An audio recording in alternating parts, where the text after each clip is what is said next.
asociación Ágora 21, en este caso, hemos propuesto abordar un fenómeno que es creciente, que va aumentando con respecto al tiempo y que es muy relevante en varias dimensiones, que es la violencia en el fútbol contra los árbitros, ¿vale?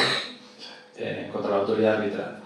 Es una de las preocupaciones que son, digamos, constantes, no solamente para los equipos y para los colegios de árbitros, en fin, para las instituciones que son autoridad en el fútbol, también para algunos de los aficionados, y como digo, ha habido un incremento de agresiones dirigidas a árbitros.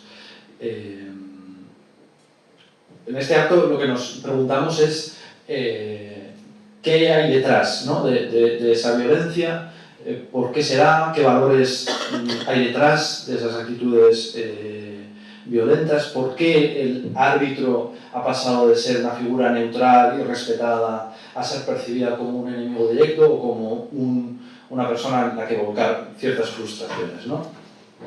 Por tanto, lo que queremos es analizar esa violencia, cómo está y qué causas tiene, ¿no? Y por último, qué posibles soluciones se le puede dar. Para ello contamos con dos ponentes. Empiezo por aquí, ¿vale? En orden de cercanía. Zacarías Etxeray es investigador de esta casa, del Departamento de Sociología y Trabajo Social de la Universidad del País Vasco. Es miembro del Centro de Estudios para la Identidad Colectiva, es máster en Globalización y Desarrollo por el Instituto de Goa y máster en Gestión y Dirección de Recursos Humanos por el Ilustre Colegio de Sociólogos y Politólogos de Madrid. También, aparte, es profesor en esta casa. Probablemente haya gente aquí del cual haya sido profesor, y miembro de la Asociación Española de Ciencia Política de la Administración. Fundamentalmente se dedica a estudios sobre la identidad colectiva, inmigración en el País Vasco, si no me equivoco, etc. En segundo lugar, y lógicamente es árbitro de fútbol, ¿vale? Lo cual es así. En segundo lugar tenemos a Lander Jáuregui, que es también investigador de esta casa, del Departamento de Ciencia Política y de la Administración de esta facultad. Es graduado lógicamente en Ciencia Política, es máster en Gobernanza y Estudios Políticos por la Universidad del País Vasco y es investigador Gobierno Vasco del programa PREDOC del Gobierno Vasco desde el año 22. Su ámbito de investigación gira en torno al gobierno abierto y transparencia, gobierno de administración electrónica, rendición de cuentas, en administración pública, inclusión, brecha digital, gobernanza e innovación pública, y cuenta con publicaciones sobre estas temáticas. Y también es muy importante, es directivo del Comité de Árbitros de Fútbol, y espero haber dicho bien el organismo. Bien. Hechas las presentaciones, la estructura del acto es muy sencilla. Lo que hemos pretendido es sacar algunos puntos que nos parecen relevantes, ¿no? Y durante todo el acto no queremos que sea una charla muy estructurada, que sea pesada, ¿no? En ese sentido. Queremos que sea dinámica en el sentido de que podáis preguntar o intervenir, interpelar, incluso criticar, si queréis, en todo momento, de manera que os pasaremos el micro si lo veis oportuno, ¿vale? Que sea, y cuando sea, no esperéis al final. Podéis esperar al final, pero no siempre lo hagáis. Y dicho esto, empezamos. La primera pregunta que les quiero lanzar a los dos ponentes de este acto es sobre el estado general actual del fútbol y lógicamente en su relación con la violencia, ¿vale? Que es lo que nos importa hoy. Sabemos que el fútbol es un deporte en el que siempre tiene mucha importancia las emociones, siempre están a flor de piel, pero en las últimas décadas, como digo y he dicho antes, la violencia está en aumento, no solamente entre los hinchas, sino también contra los árbitros. Por poner un dato, en España, en 2023, la Real Federación Española de Fútbol reveló su preocupación por el incremento de la violencia física y verbal hacia los árbitros. Y la misma preocupación ha mostrado la Federación Internacional de Fútbol la FIFA, ¿no? Sobre la necesidad de tomar medidas urgentes contra la violencia en el fútbol, ¿no? Pedían, en ese sentido, hace poco, que se tomaran medidas por parte de los dirigentes del fútbol de los distintos países. Este aumento de la violencia en el fútbol no es un fenómeno aislado, sino que forma parte de una tendencia que está en consolidación en muchas partes del mundo. Entonces, la primera pregunta que os lanzo es general, pero es importante. ¿En qué momento estamos en la violencia, en el fenómeno de la violencia en el fútbol?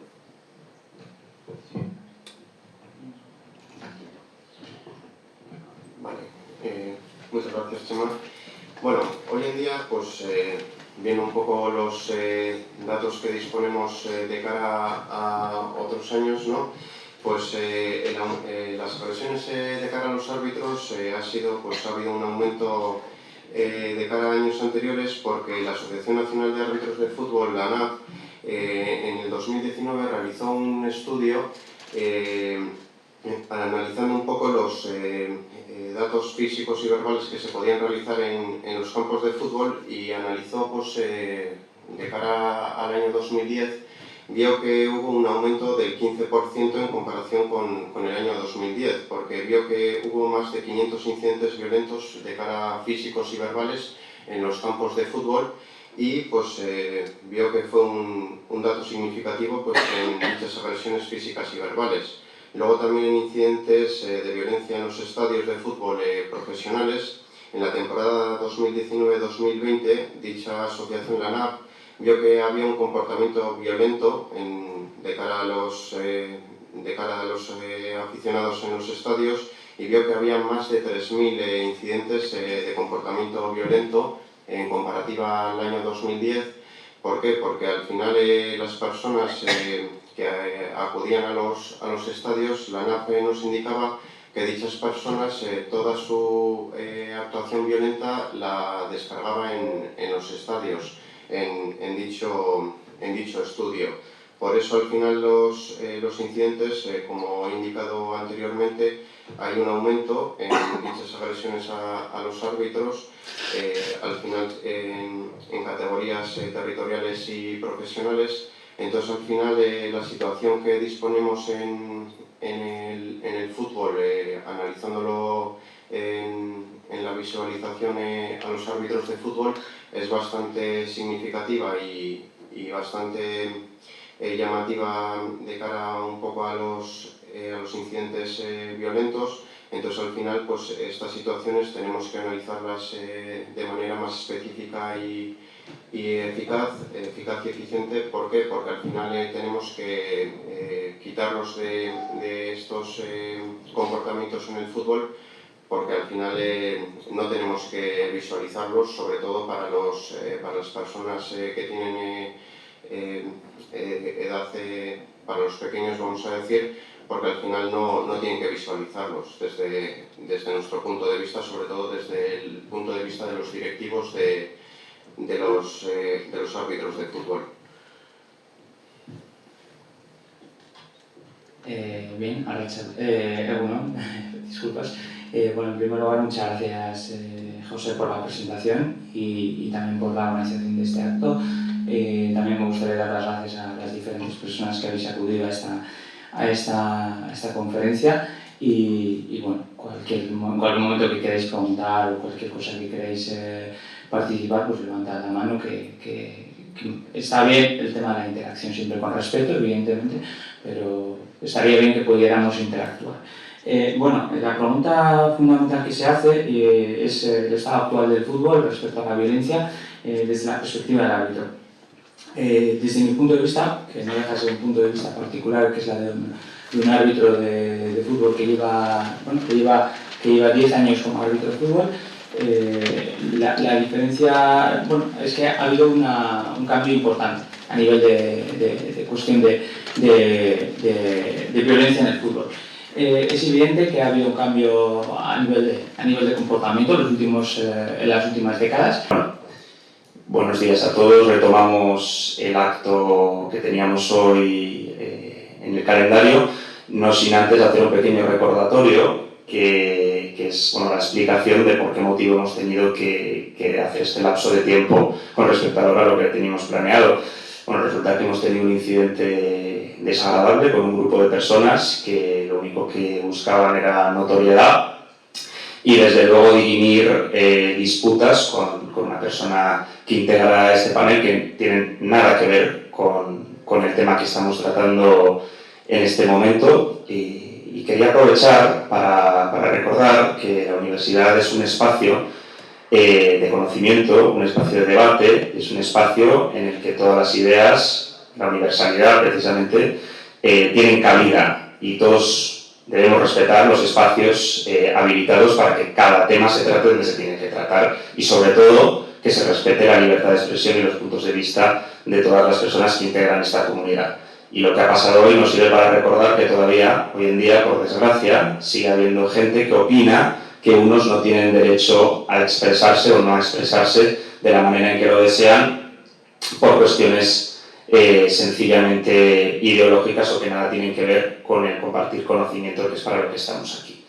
Dicho lo cual, retomamos el acto y damos paso al panel como lo teníamos planeado. Gracias. Bueno, le doy la palabra a Zacarías. Bueno, muchas gracias. Me solidarizo con mi compañero Lander Javier Maza, precisamente porque creo que lo que ha sucedido hoy es grave. Creo que las disputas personales no pueden dirimirse en un espacio académico como es el de la universidad. Dicho esto, retomamos este evento que ha sido suspendido durante prácticamente media hora. Dando las gracias a las personas que ahora mismo nos acompañan también en este evento, que son unas cuantas, y retomando un poquito el tema del que estábamos hablando, precisamente sobre la violencia en entornos futbolísticos desde la perspectiva del árbitro. Como sabéis, yo soy árbitro, he sido árbitro bueno, durante varios años, llevo ya más de una década como árbitro, entonces durante esa década he tenido la posibilidad de poder contrastar una trayectoria bueno, de violencia y no violencia. Y es evidente que vamos a, yo creo que en términos sociológicos hay que distinguir lo que es el contexto microsociológico y el contexto macrosociológico. Porque yo creo que hay diferencias importantes que es importante referirnos a ellas. A nivel microsociológico, que es el entorno de las interacciones más directas que se suceden en los campos de fútbol, ya sea en el fútbol base, en el fútbol territorial, en el fútbol más educativo, vamos a decir que ha habido avances, no vamos a negarlas. Es decir, yo creo que coincidiendo con el progresivo, bueno, el progresivo nivel educativo que tenemos hoy en día en la sociedad vasca y española, pues evidentemente también se han ido disipando y reduciéndose ciertas prácticas violentas en los campos de fútbol. No podemos decir que estamos en los años 80 ni en los años 70, sería absurdo decir eso. Entre otras cosas porque los compañeros con más edad nos cuentan cómo la figura del árbitro era casi una figura muy peligrosa. Hoy en día sí que es cierto que sigue habiendo violencia, sigue habiendo agresiones, tanto verbales como físicas, contra los árbitros y en los campos de fútbol, pero no es tal el nivel de violencia. Luego, por otro lado, a nivel macrosociológico, aquí yo creo que es el aspecto más grave, en tanto en cuanto que afecta a la cuestión económica. Y todos sabemos que vivimos en un sistema capitalista donde el gobierno del dinero lo es absolutamente todo. Y evidentemente el fútbol, antes que todo, pues es una industria. Y como industria y como práctica que crea capital, pues evidentemente obedece a intereses. Y esos intereses muchas veces, ya sean de las federaciones deportivas, ya sean de las organizaciones que rodean los equipos de fútbol, ya sean los clubes, ya sean los gobiernos incluso, las administraciones públicas, pues en cierto sentido han dado muchas veces la espalda a una cuestión urgente como es la violencia deportiva. Y que eso creo que eso sí que es importante y que sí es grave. En las últimas semanas y en los últimos meses hemos visto episodios bastante violentos de ultras. El fenómeno de los ultras es un fenómeno que sigue provocando muchos problemas y que ha causado hasta asesinatos y muertes. Lo cual hablamos de un problema gordo. En los últimos años el Real Madrid, Florentino Pérez y el Fútbol Club Barcelona con Joan Laporta, dijeron vamos a acabar con la violencia y ciertamente han acabado con ciertos grupos ultras como los Boixos del Fútbol Club Barcelona o los Ultras Sur del Real Madrid. Pero sin embargo hay equipos que todavía no solamente no han acabado con la violencia, sino que incluso siguen aupándola. Por ejemplo, hay clubes como el Atlético de Madrid en el que incluso los jugadores de fútbol rendían homenaje e incluso daban las gracias a sus ultras, al Frente Atlético después del partido. Lo cual sigue habiendo esas diferencias tan importantes. Y a nivel de fútbol base y a nivel microsociológico, ya que es donde más me muevo yo y donde más he tenido más experiencias, yo diría que la lógica del interés deportivo sigue siendo más importante que la lógica del interés de la educación, de los valores, etcétera, etcétera. Y esa idea de que los valores del deporte pues son buenos, están sacralizados, siempre escuchamos a la gente decir por ahí, oye, pues qué buenos son los valores del deporte. No es cierto. Es decir, el deporte es una práctica ambivalente y el fútbol lo es más todavía. Es una práctica donde se puede ver lo mejor del ser humano, pero también lo peor del ser humano. Cuando lo más importante es la competitividad y lo más importante es la lógica del interés por encima de cualquier otra cosa, pues evidentemente se reproduce este tipo de violencia, ya sea física, ya sea verbal. Yo el otro día en un campo de fútbol había un jugador que se había lesionado y que estaba bastante dolorido y esto hablo de cadetes, de categorías bastante bajas, de chavales de 14 y 15 años. Y me decía el futbolista que cómo es que había parado el juego porque un chaval estaba tumbado en el suelo. Y yo con buen criterio diciéndole que evidentemente el interés del chaval es más importante que el interés de que el balón siga jugándose. Y sin embargo no lo entendía. Y te preguntas, ¿cómo lo va a entender si incluso su propio entrenador muchas veces le tolera ese tipo de actitudes y encima le incita a que tenga esas actitudes? De tal modo que la cuestión es que existe una cultura en el fútbol y evidentemente esa cultura pues no es una cultura favorable a los valores o a la educación. Es una cultura, ya lo hablaremos posteriormente, que incita muchas veces a la trampa, que incita muchas veces a la violencia verbal, que incita muchas veces a la violencia física, incita muchas veces a la lógica de las identidades confrontativas, es decir, identidades tóxicas, donde el otro es el enemigo y en este caso el árbitro es el perfecto enemigo, precisamente porque el árbitro encarna la figura de, encima de ser la autoridad, sabemos que la autoridad muchas veces no está bien tolerada, y menos en los campos de fútbol. Además encarna la lógica del chivo expiatorio, es decir, es el que es, además de ser la autoridad, es que está en contra de mis intereses. Y además actúa en contra de mí porque tiene otras lógicas y otros intereses que no están dentro de mis intereses. Entonces eso es un tema, no me voy a extender más, que creo que me he extendido mucho, pero bueno, ahora que vamos a hablar y que va a haber un debate, pues bueno, yo antes de pasar al segundo punto, sí que como expresidente y uno de los promotores de la Asociación Ágora 21, quiero mostrar mi rechazo, lógicamente personal, ¿no? Y creo que es extensible al resto de miembros de la asociación, mi rechazo de lo que hemos vivido hoy aquí, ¿no? Porque lo que hemos vivido hoy aquí tiene un nombre, y se llama cultura de la cancelación. Y esa cultura de la cancelación tiene un promotor, tiene un autor, que es una minoría violenta que está siempre presente en todas las universidades españolas. Y la Universidad del País Vasco, evidentemente, como todos sabemos, no es una excepción, lógicamente. De manera que yo creo que hacemos muy bien en continuar este acto, porque es lo que tiene que hacer una universidad, celebrar actos abiertos, lógicamente a la participación de todas las ideologías, de todos los grupos, de todas las sensibilidades políticas y sociales, pero nunca se puede parar un acto académico por ningún motivo. Por ningún motivo. Creo que deberíamos tomar buena nota, todos los miembros de la comunidad universitaria y por supuesto también sus líderes, los líderes de esta comunidad universitaria.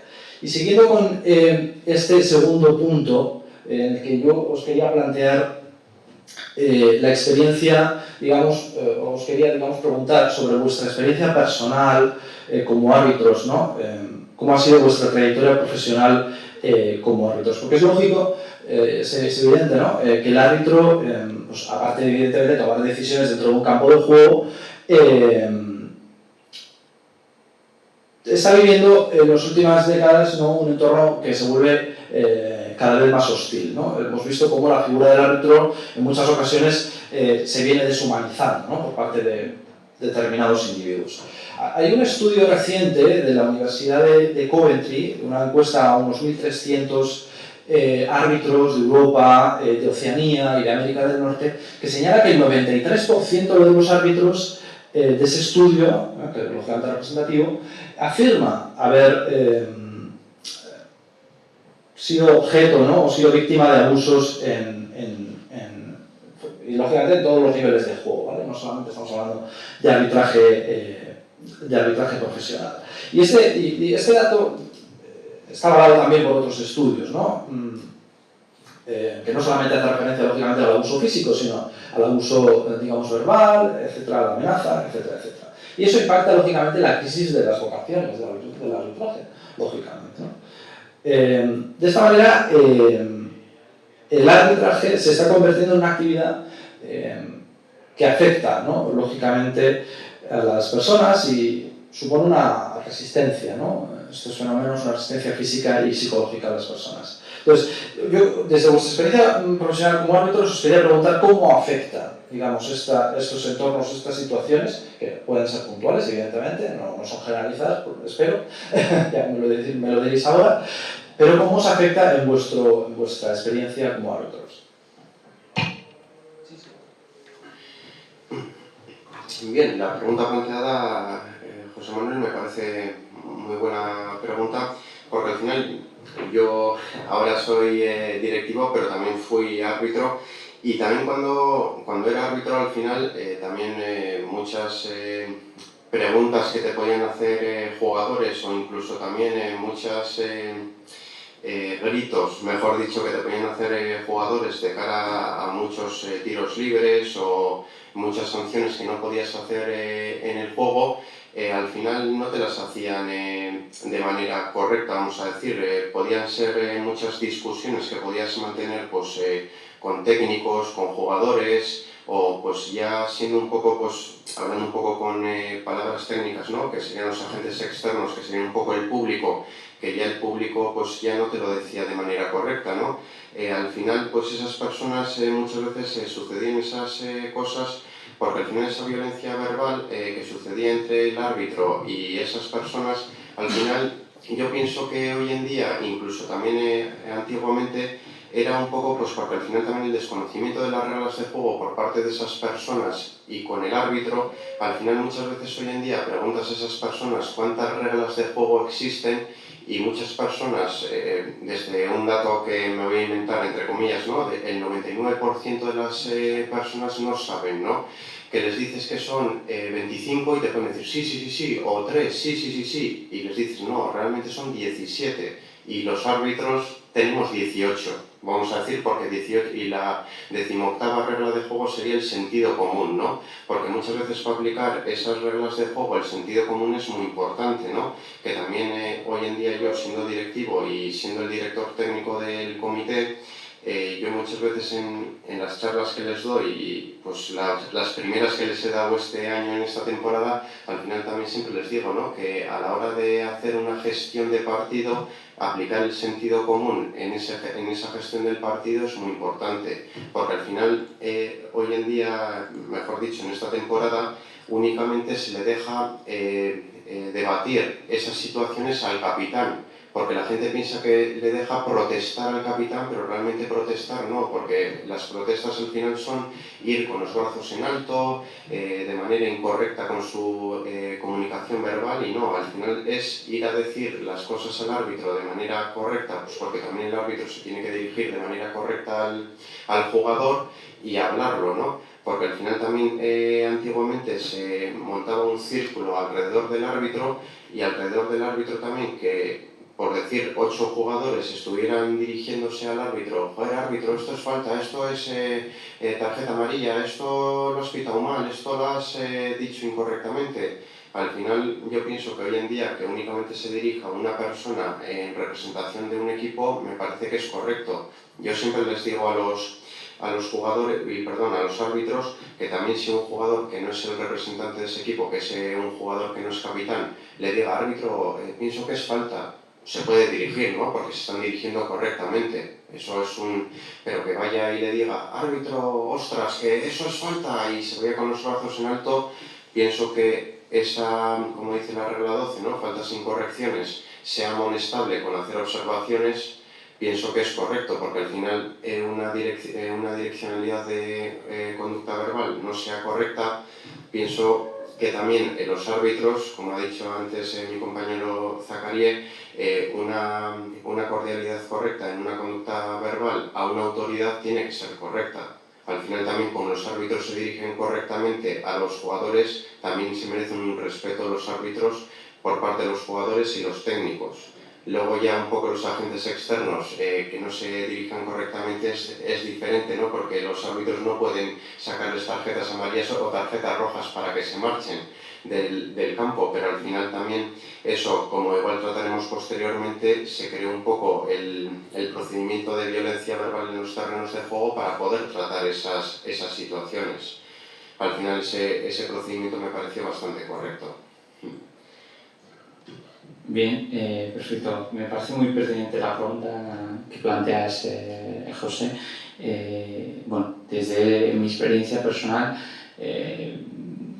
la mayoría de las veces yo creo que lo que te sientes es incomprendido muchas veces porque estás en un sitio en el que estás tomando decisiones y parece ser que estás hablando en otro idioma, como si fueras un ciudadano, yo qué sé, de origen chino y aterrizas en Londres sin saber ni una palabra en inglés. Pues evidentemente lo primero es que no te sientes parte de ese colectivo donde te estás moviendo, que al fin y al cabo, aunque haya colectivos en el fútbol, es decir, el Real Madrid, el Barcelona, el Rayo Vallecano o el de Gambio, normalmente el colectivo más grande es el colectivo futbolístico, es decir, lo que nos une es el fútbol y por tanto hay un colectivo ahí. Pero sin embargo tampoco te sientes parte del colectivo porque evidentemente hay una cuestión, que es que la cultura del fútbol no incluye al árbitro.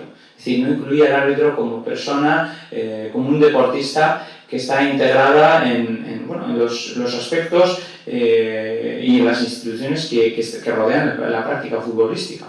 Esto es importante básicamente porque al árbitro yo creo que hay que integrarlo y hay que incluirlo porque es un miembro fundamental e importante dentro de la práctica futbolística porque si no hay árbitro no hay juego. Es decir, de momento todavía no hemos creado una práctica futbolística donde no existan árbitros de fútbol. Además de incomprendido, también te sientes muchas veces, pues con temor. Somos seres humanos y evidentemente el miedo es una emoción que puedes tenerla. Tener en cuenta que empezamos a arbitrar con 15 y 16 años, siendo menores todavía, y además tienes que empezar a tomar decisiones ante un público que tiene, y me refiero a público y extiendo a los futbolistas, que tienen mucha más edad que tú y eres menor de edad. Evidentemente pues el temor a que te golpeen, el miedo a que te pueda pasar algo, pues siempre está ahí. Es verdad que conforme pasan los años pues uno va cogiendo experiencia y va perdiendo miedos, pero el miedo es como dicen, el miedo es libre y muchas veces pues se puede reproducir y está ahí.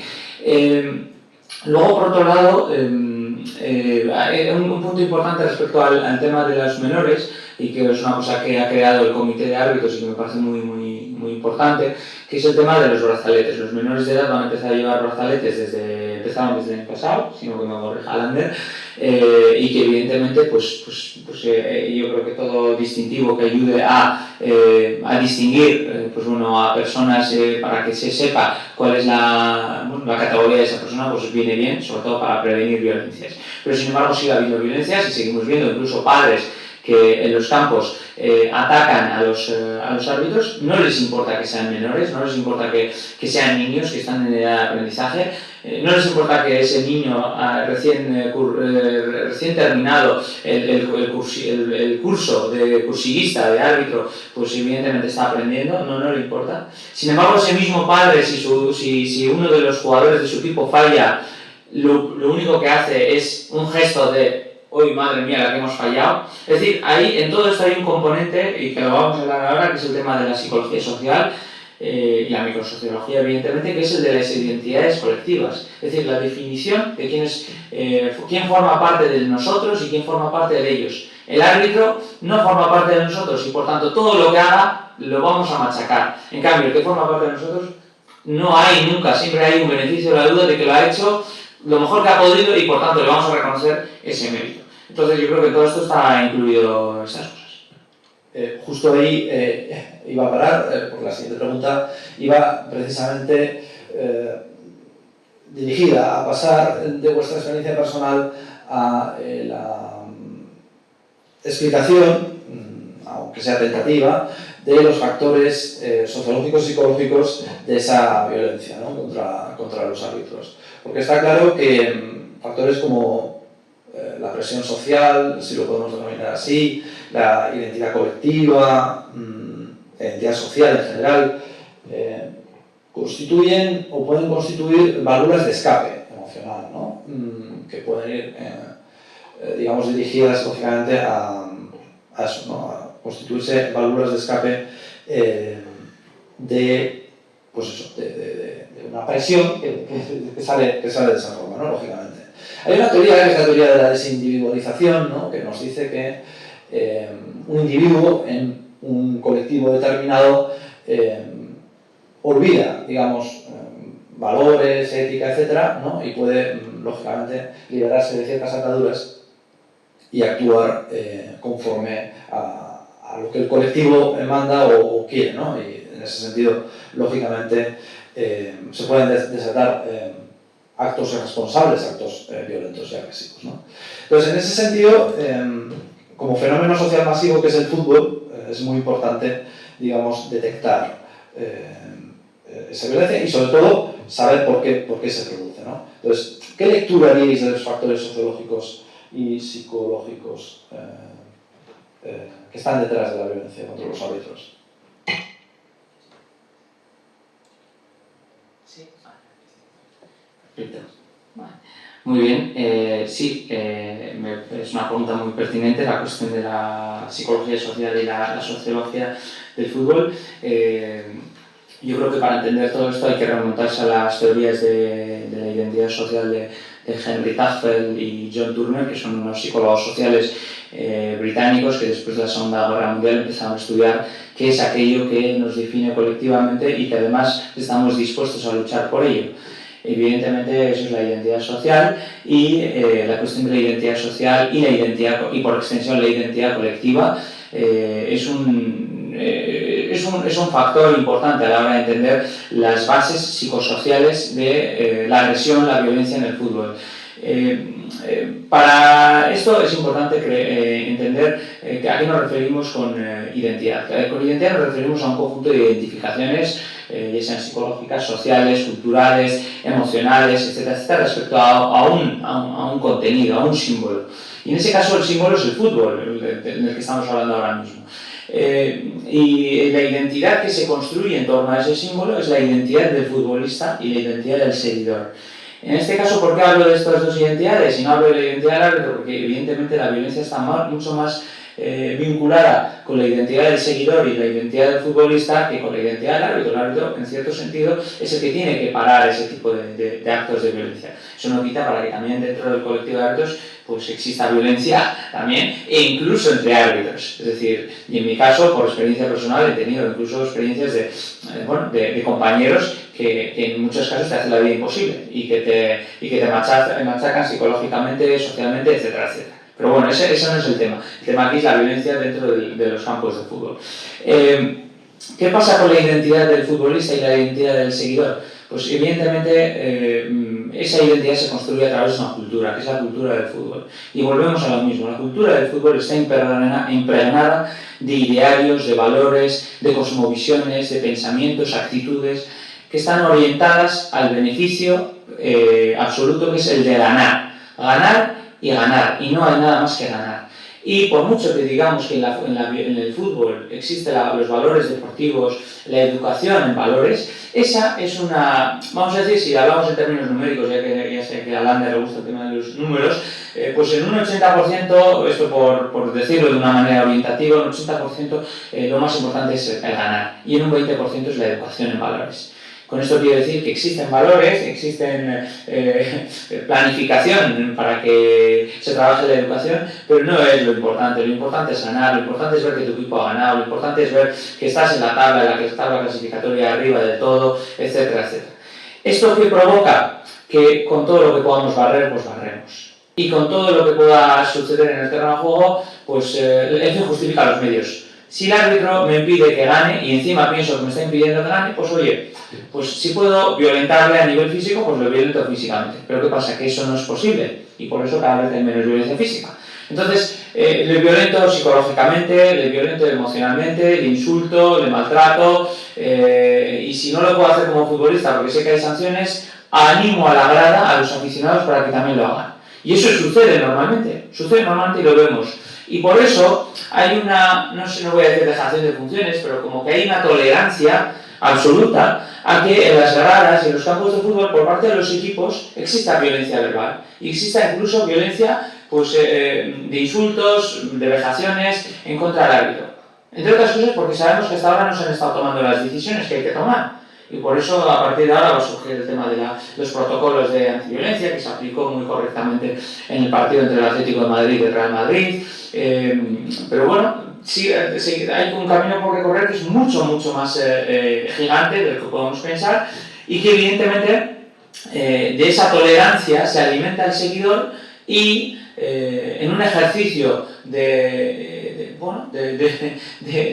casi vomitorio de toda la violencia que llevamos dentro de nuestra vida cotidiana, de lo que vivimos normalmente en nuestro día a día, la semana, en el trabajo, en la familia, etcétera, etcétera, pues vemos que hay una válvula de escape que es el fútbol donde podemos vomitar todo eso, toda esa parte negativa que estamos acumulando. Y como vemos que hay tolerancia, pues oye, pues el fútbol se ha convertido casi en un deporte del insulto, en un deporte de la violencia en los campos de fútbol, de si puedo hacer pues bueno, el maltrato a la figura del árbitro o del otro equipo, pues lo hago, porque tampoco hay protesta en las gradas. No nos engañemos, cuando estamos en una grada y vemos a un padre insultar o a una persona hacerle la vida imposible al árbitro que está al lado nuestro, lo normal en cualquier institución lo normal es que primero nos sintamos mal, es decir, nos sintamos incómodos cuando sucede eso en un sitio en el que estamos nosotros presencialmente, y en segundo lugar, si podemos, incluso se lo apeamos y le decimos, oye, ¿qué te estás pasando? Lo normal es que en el campo de fútbol eso no pase. Y por tanto hay una impunidad absoluta en torno a ese tipo de comportamientos. Es verdad que en los últimos años ha habido una evolución, es cada vez menos visible este tipo de comportamientos y tampoco hay que decir que esto sucede en todos los campos. Muchas veces sucede en los campos en los que todos sabemos que suele suceder este tipo de cosas. Esa es por la parte de la identidad del seguidor, pero la identidad del futbolista también. Hay como un rito, todo un rito, no sé si llamarlo de conversión, en el que el futbolista, si está fuera del campo, pues se comporta de una manera con el árbitro, pero si está dentro del campo se comporta de una manera muy diferente. Es decir, hay todo un cambio de psicología por el cual todas las cosas que no nos admitimos fuera del campo, nos lo admitimos en el campo. Y de ahí viene esa frase que se repite muchas veces en los medios de comunicación, como que lo que suceda en el campo de fútbol se queda en el campo de fútbol. Es decir, no hablemos de lo que pasa en el campo de fútbol porque ahí es un terreno de disputa, es un terreno de conflicto. Y como es un terreno de conflicto, pues sus lógicas no las podemos extender al campo social. Y para mí, pues bueno, esto es un poco lo que, bueno, un poco una aproximación a esto. Y yo ahí, Zacarías, estoy totalmente de acuerdo contigo, porque al final también, como he indicado al principio, al final también en ese punto, ¿no? Pues los jugadores o incluso los técnicos también, ¿no? Ahí, si están dentro del campo, son técnicos o son jugadores, ¿no? Ahí están identificados y se les puede mostrar una tarjeta o se les puede mostrar incluso una tarjeta roja, ¿no? Que serían expulsados y ahí se comportan de una manera, pero si están fuera, no están identificados y pueden, entre comillas, hacer lo que quieran, ¿no? De cara a la violencia verbal, y pueden insultar o pueden expresarse de otra manera al árbitro, porque al final pues se consideran agentes externos y como no están identificados pueden hacer de otra manera. Pero ahí también me gustaría también añadir, porque muchas veces yo hoy en día, estando como directivo, también analizando también, he visto a otras personas, un porcentaje bastante bajo, ¿no? Que también son árbitros, que también muchas veces, de cara a analizar diferentes jugadas o incluso también expresarse a compañeros o compañeras, también se dirigen de otras maneras, porque también muchas veces, si es el club al que ellos son afines, ¿no? Por ejemplo, pues muchas veces pasa con el Atleti, ¿no? O por ejemplo el equipo de su pueblo, también por ejemplo si el árbitro no se ha dirigido correctamente pues, a la jugada, ¿no? Es fuera de juego, o el fuera de juego pues ha causado un gol en contra de ellos o tal, siempre se dirigen incorrectamente al árbitro o siempre dicen que esa jugada, ¿no? Es incorrecta la decisión que han tomado el árbitro, cuando realmente luego, por ejemplo, la analizas visualmente y realmente la decisión del árbitro es correcta, pero al final si analizas ese comportamiento psicológico de esa persona, en este caso puede ser de los árbitros, siempre la realizan siempre a favor del pensamiento suyo, ¿no? Realmente es fuera de juego, pero como ha sido en contra del equipo suyo, tiene que ser a favor de ese equipo, porque al final no es a favor de su equipo, ni pues les viene a mal, pero por ejemplo si ese equipo iría 5-0 ya ganando, bueno, el árbitro pues ha hecho bien el fuera de juego, no pasa nada, 5-1 y ya está. Pero al final, yo siempre digo que al final los árbitros, los jugadores, los técnicos e incluso, pues no sé, cualquier persona se va a equivocar, eso lo tengo claro, porque al final si todos fuéramos perfectos, pues nos llamaríamos, yo me llamaría Lander Perfecto, todo el mundo se llamaría Perfecto, pero es que al final todos y todas nos vamos a equivocar, eso lo tengo clarísimo, pero al final también, pues si el árbitro se ha equivocado o el árbitro ha hecho correctamente esa jugada, pues tenemos que darle la razón, aunque haya sido en contra de lo que nos gustaría que hiciera. Al final yo siempre digo, pues ha pitado fuera de juego en contra del Atleti, pues bueno, pues si ha sido gol, pues oye, pues no nos gusta, pero no ha sido fuera de juego y ha marcado gol en contra del Atleti. O el otro día pues el Atleti falló 3 penaltis, aunque también los paró el portero, pero en el minuto, no sé si 91 o 92, pitó un penalti en contra del Atleti. Sujetaron bastantes segundos entre los jugadores y realmente pues se le causa que pueda rematar. Entonces al final, pues sí, son penaltitos, vamos a decir, que dice el comité técnico de árbitros, los directivos, que igual no se tengan que pitar, pero al final es sujetar al adversario, como dice la regla 12. Entonces al final, que sí, que no nos gusta, pero iba a empate el partido. Si llega a ir 10-0, se dice que es penalti y no hay ningún problema. Pero al final también las personas donde estemos también no nos dirigimos de una manera u otra, que ahí estoy totalmente de acuerdo contigo, que depende, no sé cómo decir, el chaleco que tengamos puesto, si seamos jugadores, técnicos o árbitros en el campo, nos dirigimos de una manera, pero si estamos de manera público, es decir, público, nos vamos a dirigir en la mayoría de personas, un 80%, de manera radical. Es decir, la violencia verbal la vamos a aplicar en todo momento, cuando realmente, pues igual si nos podemos expresar al árbitro, árbitro, que eso es falta, árbitro, joder, que eso es amarilla. Ahí yo siempre digo, no me parece mal, pues estás expresándote, pues que piensas que es falta, pero no digas, árbitro, cago en la... que es falta. Dices, joder, ese tipo de adjetivos o de dirigirte al árbitro, pienso que incluso muchas veces no es al árbitro, sino también a los jugadores o a los técnicos, que también causan radicalidad para que haya tan ganas.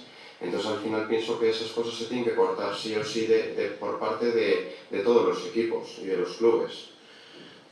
Yo que incidíais en la figura del árbitro como figura neutral y objetiva, bueno, recuerdo al público asistente que evidentemente esto es un acto interactivo, participativo, de manera que cuando queréis intervenir y preguntar, incluso digamos, argumentar en contra o a favor de la evidencia o los argumentos que aquí se exponen, pues cuando queréis os damos la palabra.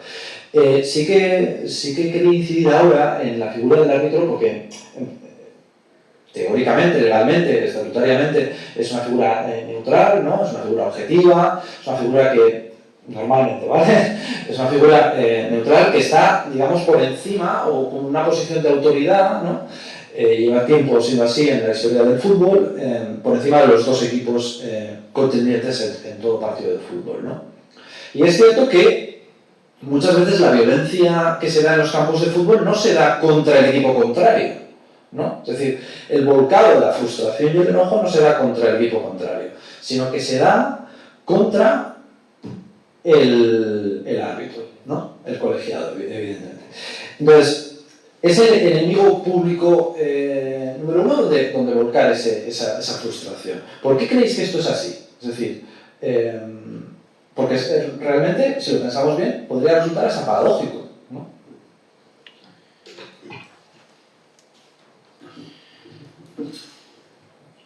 Pues hoy en día al final pues, podemos categorizar, ¿no? Que el árbitro pues, puede ser como enemigo perfecto, ¿no? Dentro de al final un campo de fútbol, porque al final el árbitro es la persona que al final es la que sanciona las reglas, ¿no? Pero como hemos indicado al principio, los jugadores técnicos o personas que están dentro del terreno de juego no tienen conocimiento de dichas reglas, ¿no? Pero al final también, como se dice en derecho, ¿no? El desconocimiento de las leyes no te exime de cumplirlas, pero aquí también podemos decir lo mismo, ¿no? El desconocimiento de las reglas no te exime de cumplirlas. Entonces al final muchas veces, como se considera que las reglas en el fútbol son bastante subjetivas, no son bastante objetivas, entonces al final muchas veces el árbitro puede considerar que a la altura donde esté un brazo o una mano, el árbitro puede sancionarlo, pues que es tiro libre, vamos a decir que es falta, o igual luego por también donde esté posicionado en el campo de fútbol, y luego también pues al otro equipo igual tenía exactamente el brazo a la misma altura, perdón, pero claro, igual estaba posicionado en otro lado y la perspectiva, la visualización de dónde estaba igual no le ha dejado ver que le ha pegado en el brazo. Entonces, claro, ahí los jugadores, joder, pero es que ahí has pitado, al otro equipo le has pitado la falta, pero a nosotros no nos la pitas. Entonces, claro, muchas veces la visualización, el posicionamiento en el terreno de juego, la altura donde estén los brazos, la fuerza con la que se hagan las faltas, al final también, pues como indico también, la subjetividad con la que están realizadas las reglas de juego, y luego también pues al final también la interpretación con la que se tienen que aplicar también son muy diferentes, porque al final también pues un partido exactamente igual que podríamos arbitrar Zacarías y yo, igual todas las faltas que haríamos, muchas veces yo también estoy de informador, y también Zacarías, pues que le agradezco mucho, me ha acompañado a muchos partidos, ¿no? Y muchas veces decimos, ¿no? Yo le digo, mira, eso para mí es amarilla, cuando igual no sacaba el árbitro la tarjeta, y él me dice, no, pues para mí no es. Hemos debatido y hemos dicho, pues para mí sí es, para mí no es, para mí puede ser penalti, no es penalti, porque al final también, al ser tan subjetivas, sigo diciendo todo el rato, ¿no? Son muy diferentes las jugadas, y entonces el árbitro también, pues al final, para mí no tiene trabajo, tiene un hiper mega trabajo desde mi punto de vista. Entonces al final yo ahí, cuando voy a los vestuarios a decirles pues errores, entre comillas, que ya han podido cometer, yo siempre les digo, ¿no? Que al final errores que hayáis podido cometer, por supuesto, pero para que en los siguientes partidos los hagáis mejor y sin ningún problema. No penséis que os los digo a malas, sino que es para que penséis que habéis hecho un buen partido y que lo sabéis mejor, desde mi punto de vista. Pero claro, la gente no lo considera así, sino que piensa que lo hace en contra de ellos y que puede ser una cosa que haga en contra de ellos, sino que para mí es un error que puedan cometer pues para el equipo A o para el equipo B, no para todos, desde mi punto de vista. Sí, coincido con Lander cuando habla del árbitro como el perfecto enemigo, básicamente porque es verdad, es decir, el árbitro muchas veces no puedes atacar al otro equipo con el que estás jugando al partido porque se te ven las posturas, es decir, se te ve que has jugado mal, la gente de la grada sabe que has jugado mal y no puedes decir en un Barça-Madrid, oye, hemos perdido 3-0 porque el otro equipo, por X motivos, por lo cual hemos perdido 3-0. No has perdido 3-0 porque has jugado muy mal y porque lo has hecho mal. Sin embargo, un 3-0, pero que ha habido unas decisiones de árbitro en las cuales ha habido cierta polémica, eso es fácil para decir, para culpar del árbitro. Por tanto, el árbitro se convierte en un perfecto enemigo, es decir, se convierte en una figura que puede recoger se convierte en un contenedor donde todas nuestras frustraciones, tanto futbolísticas como extrafutbolísticas, se vean incorporadas. Y aquí yo diría una cosa que yo creo que tampoco ayuda mucho, y es la pedagogía que hacen los medios de comunicación. Hoy en día vivimos en sociedades de la información y la comunicación, en el que incluso la televisión ya ni siquiera tiene el poder que tiene, por las redes sociales, por las nuevas tecnologías, etcétera, etcétera. Pero es que además las redes sociales están incorporando ciertos contenidos que antes ni siquiera había. Pero volviendo al tema de la industria informativa del fútbol, la industria informativa del fútbol pues al final sigue racionalizando la práctica futbolística en esas coordenadas, en las coordenadas de la competitividad por encima de la deportividad, las coordenadas del ganar por encima de los valores, de la educación, las coordenadas de que el árbitro pues es un sujeto sospechoso, en principio sospechoso a la hora de tomar sus decisiones. Si nosotros vamos y vemos todo este amplio elenco de programas televisivos, de El Chiringuito, de Jugones, el Desmarque, el Carrusel Deportivo, etcétera, etcétera, siempre hay la figura del árbitro como un sujeto donde los seguidores de un lado y los seguidores del otro, es decir, los periodistas que hacen como forofos, se dedican a definir si el árbitro ha hecho bien o ha hecho mal, y en función de eso a crear titulares de si ha habido un robo. Es decir, aquí en muchas profesiones nunca se habla de robo, pero los árbitros hemos robado un montón y siempre hablan de que hemos robado, este roba, el otro roba, vaya robos hechos, etcétera, etcétera. Que si menudo escándalo, que si menuda barbaridad, que si esto, que si lo otro. Es decir, no se respeta la decisión del árbitro. Y eso viene de que hay una visión del árbitro como un enemigo, como un sujeto que va a ir en contra de ti. Entonces yo en los campos de fútbol, pues la mayoría de veces te encuentras con la gente pues que no te considera uno más, sino que te considera muchas veces pues casi una persona que toma decisiones en beneficio de unos y en detrimento de los míos. Siempre funciona así. Pero bueno. Yo creo que hasta ahora hemos abordado qué es lo que pasa y por qué pasa, ¿no? Creo que sería interesante ahora centrarnos en las soluciones, ¿no? Como capítulo final, es decir, cómo podríamos atajar o mitigar el fenómeno de la violencia en el fútbol. Y es evidente que en el fútbol, las situaciones de violencia ocurren en determinadas situaciones, ¿no? Cuando un árbitro anula un gol, cuando toma una decisión sobre el fuera de juego, cuando toma una decisión de sanción disciplinaria, ¿no? Por ejemplo, ¿no? Entonces, ¿creéis que por ahí deben ir las posibles soluciones? Es decir, tener en cuenta esas situaciones concretas donde poder atajar. ¿Creéis, como dicen algunos, que la formación a los árbitros y atajar situaciones donde no haya apoyo externo de otras personas, como puede pasar en el fútbol base, no así en el fútbol profesional, donde el árbitro puede tener más apoyo de seguridad, etcétera, etcétera? Sin embargo, en el fútbol base no lo tiene, ¿no? Es decir, el apoyo a esa toma de decisiones por parte de los árbitros, que se sientan libres para tomarlas, lógicamente, y lógicamente apoyados si hay una situación de violencia. Entonces, ¿qué cosas, o por decirlo así, qué tomaréis en cuenta las situaciones, el apoyo educativo? Porque hay algunos que dicen, evidentemente, que falta formación, en los árbitros, no en el ámbito profesional, se supone, sino sobre todo en el fútbol base. Vale. Bueno, yo creo que en este caso, sobre el tema de las soluciones, pues partiendo desde de entrada de que bueno, yo por lo menos no tengo ningún manual de soluciones. Siempre me voy a dedicar a especular, no voy a decir unas soluciones porque tampoco me considero una persona experta en ofrecer soluciones a lo que pasa en los campos. Sin embargo, sí que puedo hablar de mi experiencia y sí que puedo hablar un poquito de lo que conozco, pues bueno, por lo que conozco de los medios de comunicación y también por la parte de las federaciones deportivas, etcétera, etcétera. En ese sentido, yo creo que lo fundamental en el fútbol como deporte es la educación. Porque ahora mismo la violencia, entendida como un hecho social en el que se incluye tanto la violencia verbal, la violencia física, los insultos, etcétera, etcétera, es una realidad estructural dentro del fútbol. O sea, es que es una realidad estructural porque la violencia nos ayuda incluso a entender el modo en el que funciona el fútbol y en el modo en que podemos comprender el fútbol.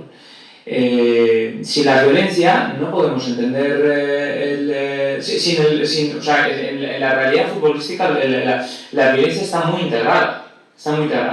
¿Y cómo podemos hacer que esa realidad se desintegre como sucede en otras prácticas deportivas? Porque aquí, la mayoría de veces, hay deportes en los que no hay tanta violencia. En cambio, aquí en el fútbol siempre escuchamos que hay más violencia.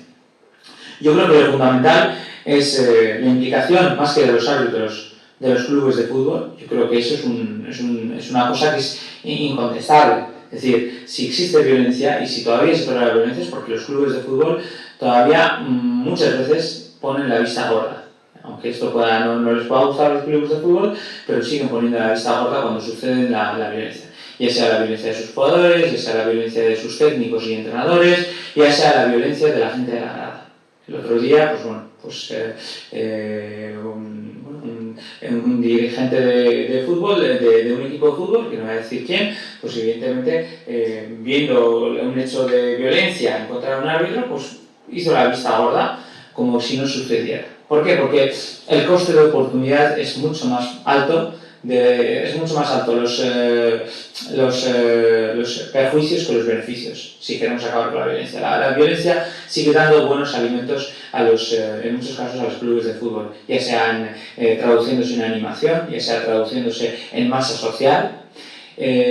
Por tanto, no hay ese interés por acabar con la violencia. Creo que también la International Football Board debería también establecer cambios. Es decir, la International Football Board es la institución que regula las normas futbolísticas y que cada año tiene sus aportaciones para que se cambien las leyes del fútbol, es decir, las leyes que conocemos como las reglas de fútbol de FIFA. Yo creo que en un deporte en el que la lógica de la competitividad y la lógica del interés impera, y en el que no hay una implicación por parte de los clubes y por parte de la masa social del fútbol por cambiar esto, pues yo creo que sería muy interesante que a través de lo punitivo, es decir, a través de las normas, también existan cada vez más normas que no solamente castiguen la violencia, porque ya existe ese castigo de la violencia, sino incluso premiar la buena deportividad y los buenos comportamientos. E incluso, que todavía no sé si se ha tenido en cuenta o no, así como existen los puntos que se logran por marcar un gol, yo creo que también deberíamos empezar a que se obtengan puntos, es decir, la clasificación, por gestos de deportividad, por buenos comportamientos, porque en los campos de fútbol pues, no haya insultos, no haya violencia, es decir, que existan normativas específicas dentro de las normas de fútbol que premien ese tipo de cuestiones y que se incluyan incluso los reglamentos tanto de la competición correspondiente de las ligas nacionales o regionales, incluso también en las normativas de la propia International Board con sus propios consejos a los reglamentos de FIFA. Pero bueno, es una cuestión compleja que yo creo que a ver qué opina el compañero Lander, que está más metido en las cuestiones federativas. Puede ser, gracias Zacarías, puede ser una cuestión compleja, pero si se trabaja en ello, se puede conseguir un resultado, ¿no? Que al final también cosas que se trabajan se consiguen resultados, sean buenos, sean malos, sean pequeños, sean grandes, pero se pueden conseguir.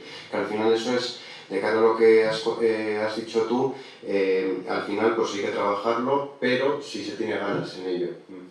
Claro, si los clubes, si las federaciones no tienen ganas de poder pues, trabajarlo, analizarlo, que al final esto es como un trabajo, ¿no? Vamos a decir, como una tesis, ¿no? Que al final pues tienes que hacer todo el procedimiento pues, para conseguir unas conclusiones, ¿no? Si no haces todo ese proceso de trabajo, no vas a conseguir nunca unas conclusiones después de haber analizado todo el trabajo.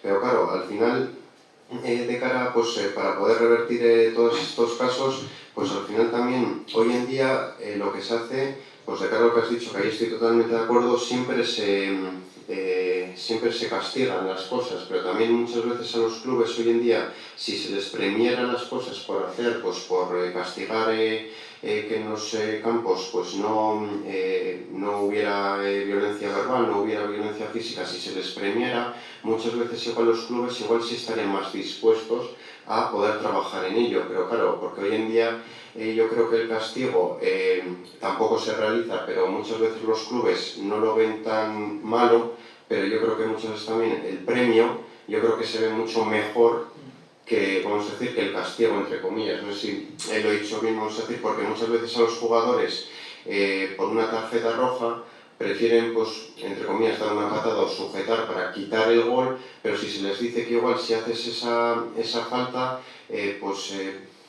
tampoco es un ejemplo bueno, pero digo que igual después de dar un gol o que igual para hacer ese tipo de situaciones el premio es muchas veces mucho mejor.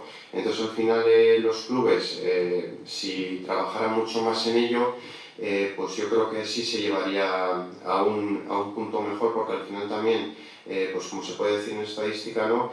Si cuanto más se trabaja en ello, menos violencia puede haber, o sea que tendríamos una correlación inversa que sería muy importante también hoy en día en nuestros campos, que al final también yo creo que lo que ha pasado, vamos a decir, como nos ha dicho como he dicho al principio, la Asociación Nacional de Árbitros de Fútbol, cada vez que hemos ido avanzando en todos los años hemos tenido 500 incidentes más violentos, o sea que hemos tenido un aumento, que aquí lo que hemos tenido es una correlación directa. Cada vez que hemos ido avanzando en los años hemos aumentado la violencia. Entonces aquí lo que queremos hacer es que cada vez que vayamos aumentando los años, pues vayamos bajándola. O sea que con los premios que yo, como he dicho también, estoy totalmente de acuerdo contigo, por los clubes sí se les dan unos premios, pero también hay que trabajarlo, que si no se trabaja pues no vamos a ir a ningún lado. Pues yo creo que ahí vamos a ir a mucho mejor, y al final también, pues como creo que se dijo en la Eurocopa, en el Mundial de 2018, cuando se aplicó el VAR, los árbitros, es decir, los árbitros y los asistentes y el cuarto árbitro, podemos categorizarlo como el tercer equipo del fútbol, que al final tenemos el primer equipo, el equipo local, el equipo visitante, pero también, como tú has dicho antes, sin árbitros no vamos a ir a ningún lado, porque al final también, muchas veces en territorial, los clubes no se les ha presentado el árbitro y han dicho, no hay partido, se suspende. Entonces también el tercer equipo, si no se presenta, es decir, el árbitro con sus asistentes o solo el árbitro, no vamos a ir a ningún lado. Entonces también, entre comillas, también hay que ponerlo un poco arriba, hay que reconocerlo, que también es muy importante. Y luego también, pues como he dicho anteriormente, también las propias personas no tienen la obligatoriedad de conocer las reglas, pero también no puedes decir, joder, es que eso no es penalti, si no tienes conocimiento fehacientemente de si es penalti o no es penalti. Yo también muchas veces pues puedo decir, joder, policía, que eso no es multa de 500 euros y 4 puntos, cuando luego realmente igual veo la ley y digo, ostras, pues sí, era 500 y 4 puntos. Entonces también muchas veces el desconocimiento, pues tampoco no vayamos a debatir o discutir algo que no tengamos en cuenta. Entonces yo creo que también los clubes y las propias personas pues tienen que trabajar, aunque sea por las personas, leer entre comillas algo. Sobre todo yo recomiendo, muchas veces lo que recomiendo también a vosotros en las charlas, a los árbitros, la circular 3 que publica anualmente el Comité Técnico de Árbitros, que ahí explica brevemente y muy resumidamente las reglas de juego. A mí me parece que son 2-3 páginas, está bastante bien. Pues te ayuda a conocer las reglas de juego y luego también los clubes pues aumentar un poco ese trabajo para retirar un poco esta violencia que tenemos, sobre todo a los árbitros, que yo también muchas veces cuando voy a hacer los informes en los campos de fútbol, pues al final estás rodeado de personas muchas veces pues que están insultando todo el rato a árbitros, incluso también a jugadores que pues estás todo el rato escuchando insultos y pues no estás a gusto viendo un partido de fútbol, porque tú sí vas a ver un partido de fútbol, pero reconoces, joder, esas personas van a ver fútbol, o como ha dicho Zacarías antes, que estoy totalmente también de acuerdo con él, van a quitarse toda esa rabia que tienen dentro. Bueno, gracias Zacarías y Lander por este acto. Yo creo que ha quedado muy interesante, ha habido contenidos realmente muy significativos sobre el fenómeno de la violencia en el fútbol específicamente contra los árbitros. Yo creo que ha quedado suficientemente claro que es un fenómeno creciente en todos los países, también en España. Eso por un lado, que no hay corresponsabilidad por parte de los aficionados y los espectadores en buena medida, es decir, que hay un fenómeno de espiral del silencio tampoco por parte de muchas de las agrupaciones deportivas, ¿no? Y de las federaciones, etc. No hay una suficiente implicación en contra, ¿no? Creo que ha sido muy interesante la interpretación de las causas sobre la cuestión de la violencia en el fútbol contra los árbitros, de esa cultura que rodea el fútbol en torno a la importancia de la victoria, ¿no? Del ganar por ganar, etcétera, etcétera. Creo que ha sido muy relevante. Y también las medidas que se han propuesto, evidentemente la gran importancia de la educación, la promoción de la educación en este sentido, específicamente en el mundo del fútbol, y muy importante también las medidas concretas, medidas técnicas que yo creo que habéis expuesto a lo largo del acto. Entonces, si queréis, abrimos un mini turno de preguntas, porque nos hemos extendido un poco. Si queréis intervenciones, lógicamente pueden ser también incluso valoraciones vamos, no tiene por qué ser preguntas, lógicamente.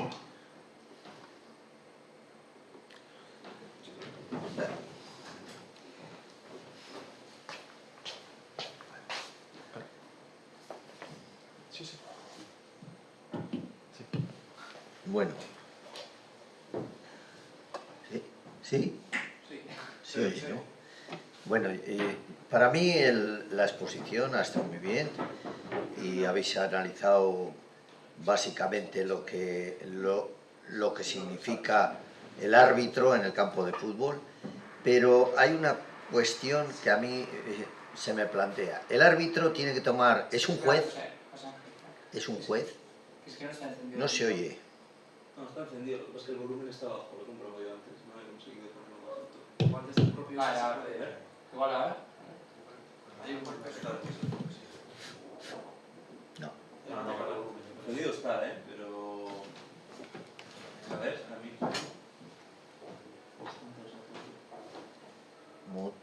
El mute no es, ¿será?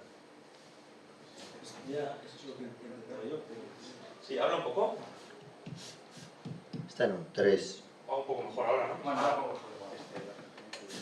Sí, pues si no habla un poco más alto para que escuchen los de YouTube. A ver, el asunto es que el árbitro es un juez. Un juez que tiene que tomar decisiones sobre la marcha, sobre lo que ve y sobre lo que ve. Y como habéis dicho, posicionalmente, a veces no es la mejor posición para ver algo. Entonces, para eso ha salido el VAR y todo esto. Entonces, el fútbol hoy en día no deja de ser un circo romano, donde el juez está en la arena, cuando en el circo romano el juez no estaba en la arena, estaba arriba en una grada y tenía primero la altura y el poder de decidir. Aquí al árbitro se lo ha tomado, como ha dicho bien Zacarías, como el enemigo de unos y de otros. Entonces, pero esto no solo en el fútbol, es en todas las competiciones, en todos los deportes, baloncesto, yo qué sé, en todas las competiciones deportivas el árbitro es el enemigo. Soluciones, yo lo de los premios no lo veo, el premio va a seguir siendo el mismo, el árbitro va a ser el enemigo. Lo que sí mejora, digamos, la práctica deportiva es el comportamiento del público. Y el público, en los campos de fútbol, muchos de ellos, como habéis dicho, van a sacar su frustración o a desahogarse sencillamente y salir de allí con, bueno, ya he dicho las 4 palabrotas de turno, me he metido en... y ya está, y se van desahogados, se toman un par de copas más y se van tranquilos a dormir, si su equipo ha ganado, y si no ha ganado, pues a seguir despotricando contra el árbitro o contra él. Es un tema educacional desde la base, porque yo he visto poco fútbol, pero alguna vez he estado en un campo de fútbol y lamentablemente en los fútbol base, los peores no son los jugadores. He visto niños llamando la atención a los padres, a su padre, para que dejara de insultar o de despotricar contra el árbitro o contra otros jugadores que son rivales de él en el campo, pero que eso, es decir, el tema no se soluciona premiando aquí o premiando allá. Y luego es un negocio. A nivel de federaciones, o sea, de fútbol profesional, pues ya lo estamos viendo. Es un negocio y con mafias que funcionan y con todo ese tipo de... donde está el dinero, donde está el capital y donde se mueve esto, pues ya sabemos lo que hay. Entonces, yo diría que esto es un tema de educación, de base. Yo soy muy partidario del deporte base, porque el deporte, yo diría el ejercicio físico, porque hay quien dice el deporte exige un esfuerzo y a veces una sobrelimitación de las posibilidades de la gente. Los atletas, por ejemplo, les llevan al límite. Y ¿es sano el deporte? ¿Es sano el fútbol? Pues depende. Lo que es sano es practicar un deporte o hacer ejercicio, pero ponerse a nivel profesional, eso no es tan sano. No es tan sano porque lo estamos viendo en todos los deportes. Los deportistas de élites terminan todos destrozados, o de los tobillos, de las rodillas, o de las... con lesiones que luego cuando son mayores pues siguen arrastrando ahí toda su vida. Entonces, y volviendo a la violencia, pues sí que hay un método de, claro, educación de los jugadores, y es a veces, ya digo, el ejemplo de los niños dando ejemplo a sus padres. El resto, pues nada, el árbitro seguirá siendo el enemigo número 1 de unos y otros, no hay solución. Es que ha sido así siempre, salvo que ese árbitro estuviera por encima de la arena, estuviera allí. Porque claro, entonces sí, dice, a este que se lo coman los leones, o a este gladiador que vaya que le clave el estilete y que se acabe. Entonces, a ese árbitro nadie le pone pegas, nadie. Yo lo voy a dejar ahí, me lamento mucho haberme disertado tanto, pero el tema del arbitraje va a seguir siendo un problema, porque como bien habéis dicho, en todos esos chiringuitos que hay después del fútbol, después de los partidos, hay unos a favor, otros en contra, les ponen al caldo perejil al árbitro porque, en fin, no hay solución. ¿Cómo es? Vale, me parece muy interesante lo que has comentado en la intervención, así que muchas gracias. Yo sí que creo que es buena decisión el tema del sistema de las recompensas, y no solamente a través del castigo. Yo creo que la educación es fundamental, y como bien dices, el tema de la educación base dentro del fútbol base es lo más importante, es lo más prioritario, pero para que ello pueda llevarse a cabo es necesario crear incentivos Y yo creo que las recompensas pueden ser muy buenos incentivos, porque el tema de los castigos, el tema del tema punitivo, etcétera, pues bueno, es una cosa que ya está integrada en la cultura del fútbol, se da por conocida. Pero en cambio, si empezamos a añadir cuestiones como el tema del sistema de recompensas, yo creo que a largo plazo puede ser un incentivo muy positivo para la educación en valores, la creación de un cambio de conciencias respecto al fútbol. Y luego, por otro lado, el tema del fútbol y el deporte. ¿El deporte es bueno o es malo? Como has comentado, bueno, depende, evidentemente depende.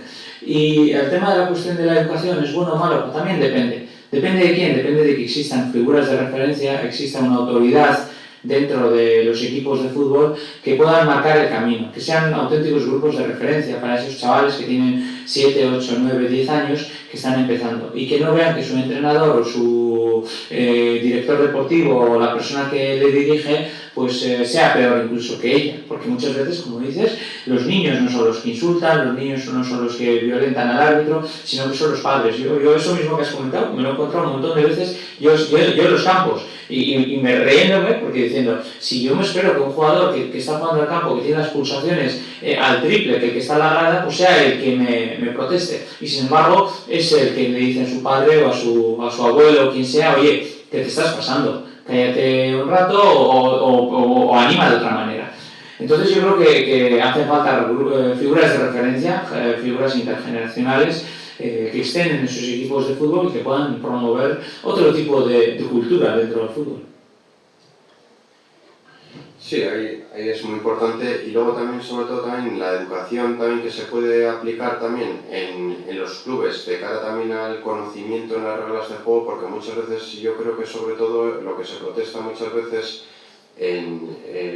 son las reglas de juego, y yo creo que ahí también cuando has indicado que la educación que se tiene en los clubes es muy baja, y yo creo que también pues de cara a lo que ha indicado Zacarías, también es muy importante que también desde una edad baja, vamos a decir que también la educación que se da de cara a las reglas de juego en los clubes también sea bastante importante, porque yo también muchas veces también hablando con amigos o incluso también muchas veces tomando un café con directivos siempre les he dicho, al igual que también a los árbitros para entrar en el mundo del fútbol se les hace exámenes para ser árbitros, también yo siempre he dicho, a los jugadores igual también se les tendría que hacer un examen de reglas de juego para tener la ficha de jugador, ¿no? Porque también muchas veces a cualquier persona o para estar en un ámbito temático, pues para tener el carnet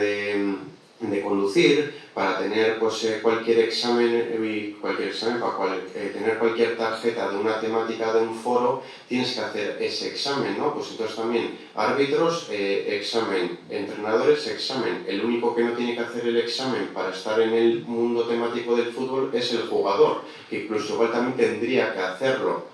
Entonces también pues ahí pues igual también se tiene que hacer ese examen para no hacer tantas protestas para pues de cara a faltas, penaltis, tarjetas amarillas. Entonces igual también para entrar y coger una entrada de fútbol también igual hay que hacer un breve un test de 10 preguntas. Si no lo apruebas no puedes coger la entrada ni ser socio de un club. Es que en esa línea sí veo más en la del jugador, en la formación del jugador y en vamos a decir, una revisión periódica de del comportamiento de los jugadores, que no existe, creo. Sí, yo por eso... Sí, eso sí me parece una buena forma de mejorar. Sí, pero de cara, como ha dicho antes Zacarías, que yo también pues también he indicado que también muchas veces en la liga profesional, pues al final, y usted también lo ha indicado, que también en la liga profesional pues está la RFEF, ¿no? La Real Federación Española de Fútbol, que es lo público, pero también está la liga, que es una empresa privada. Entonces ahí al final igual muchos jugadores igual no aprobarían, entonces igual, este dato me lo estoy inventando, igual un 80% sí lo aprobarían y un 20% no, entonces un 20% de fichas de jugadores no tendría, y no tendría tanto dinero no teniendo ese 20%, al final también igual haciendo tantos exámenes, pues igual no tendría tanta disponibilidad de tantos jugadores, ¿no? Entonces ahí al final, hoy en día con el ámbito económico que tenemos que mover hoy en día, yo ahí no tengo tanto conocimiento del ámbito económico de muchas temáticas, pero al final el ámbito económico y la temática de la economía es la que nos mueve y nos hace no hacer tantas cosas. Entonces a mí también yo creo que pues, la transparencia que tenemos que mover en este tipo de cosas es muy importante y al final pues yo pienso que tendremos que tener más conocimiento de los datos que tenemos hoy en día en el fútbol y del conocimiento que hay de las reglas de juego, que para mí es muy importante y que nos diera más conocimiento de esas cosas. No sé si hay alguna pregunta más. Si no, cerramos aquí el acto. No sin antes agradecer lógicamente a Zacarías y a Lander sus ponencias, sus reflexiones en torno al tema que tratábamos hoy. También al Campus de Vizcaya por apoyar y patrocinar estos actos. Y, por último, invitar a toda la comunidad universitaria, tanto miembros de la asociación como externos de la asociación, a próximos actos que están ya programados para este curso académico 2024-2025, que se dice pronto, un cuarto de siglo. Y sin más, cerramos. Gracias.